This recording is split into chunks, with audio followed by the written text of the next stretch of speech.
Now, I figure 21 years, man, we want to celebrate and have a good time here. You can't be a fake preacher and make it for 21 years. Let's give it up for the real preacher right here. Right there.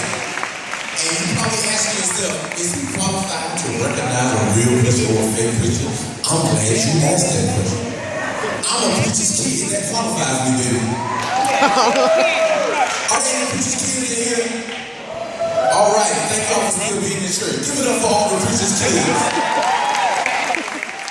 I got a special, my heart goes out to all the preacher's kids, man, because it's tough. Now, like I said, I'm a preacher's kid, so you know my dad had a church. We're not going to go into what happened and why he doesn't have a church anymore, a couple hours, issues, and some other things, but that's not important right now. We're here to celebrate 21 years of pastor.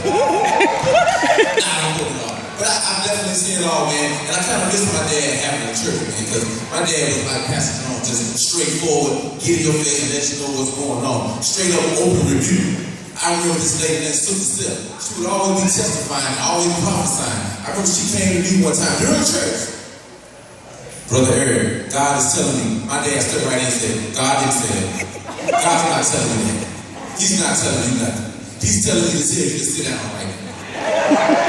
So I don't know if y'all remember those days of open review. You used to put a chair right in front of the church. And as a teenager, I used to pray for Jordans and clothes and stuff like that. My prayer changed real quick to, Lord, please don't let my dad call me to the front of the church and sit in the church. Lord, please, I know I ain't getting my homework. I know I ain't praying every night, but I'm praying and I need to be praying, Lord.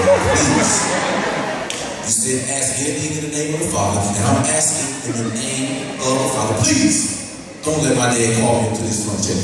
And thankfully, he never did. I did fall asleep one time, and he called me out during service. I was sitting on the second row. I remember like it was yesterday.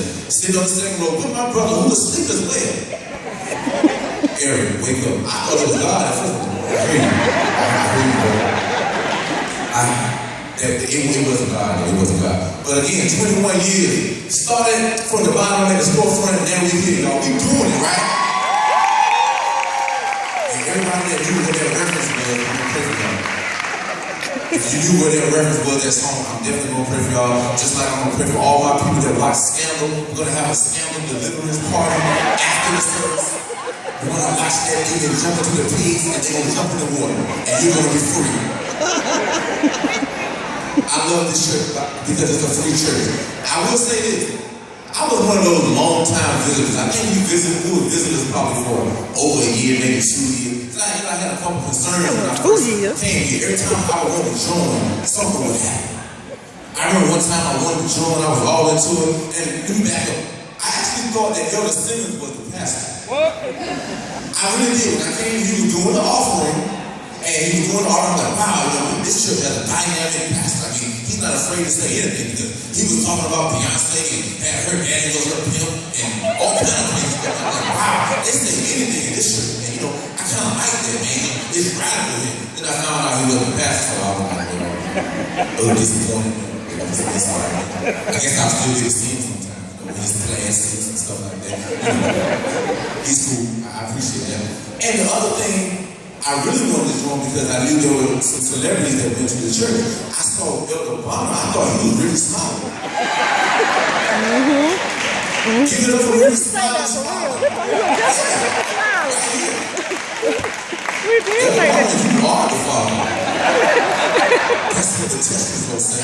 Right? You can say, you are really Smiley's father. Yeah.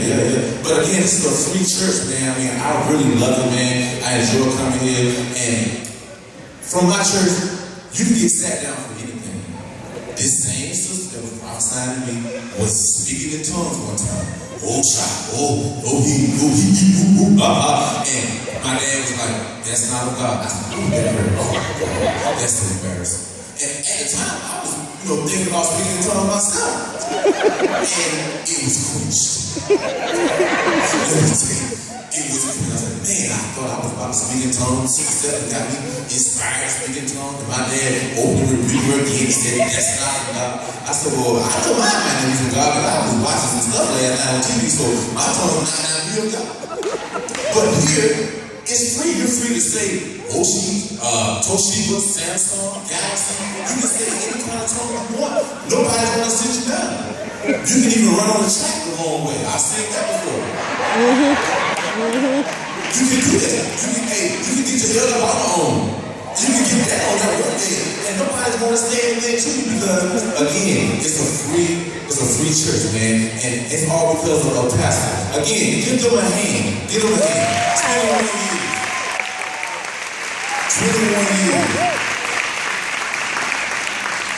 21 years, definitely, man. Well, I want to share one thing with you real quick before we call the next comedian out here, Sister Steph. I know y'all get tired of hearing about Sister Steph, but I need to tell y'all one more thing. This church doesn't do testimonies every Sunday. Y'all remember when everybody used to testify every Sunday? Y'all remember that? Does anybody miss that? Yeah, come on, now tell us. You know y'all would never tell everybody, I got a TV today, I got some new shoes today, but then you just post it on Facebook, so it's no need for testimony service. Yeah, if you testify every 5 minutes on Facebook, and I'm guilty for it. Those of you out there know I'm always on Facebook. But I remember one Sunday, true story, Sister Steph, up testifying. I was in the hospital last night. I had the gout in one leg, gangrene in the other leg, and the Lord healed my body.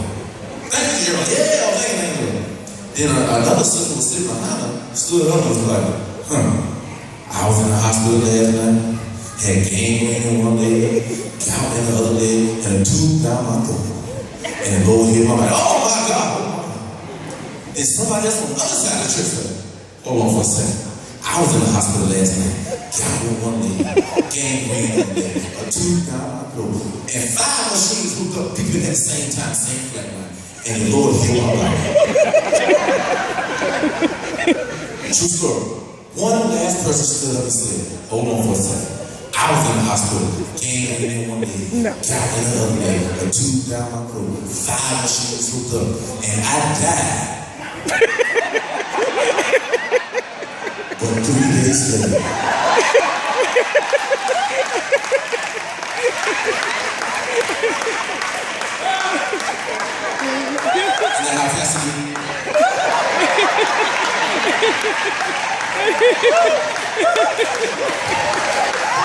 Okay, coming to the stage, let me get out of the way, let me bring real comedians out here. Coming to the stage is a very, very, very funny guy.